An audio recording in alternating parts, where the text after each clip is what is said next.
Genesis Kapitulo 5 versikulo 11 hanggang 14.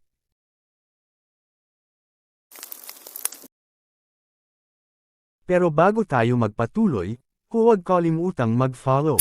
Dahil sa pag-follow mo, mas ginaganahan kaming gumawa ng mas marami pang content para sa inyo.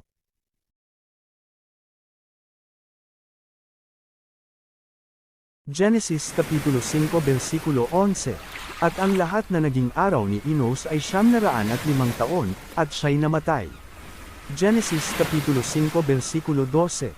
At nabuhay si Canaan ng 70 taon, at naging anak si Mahalalel. Genesis Kapitulo 5 versikulo 13. At nabuhay si Canaan, pagkatapos na maipanganak si Mahalalel, ng 840 taon, at nagkaanak ng mga lalaki at mga babae.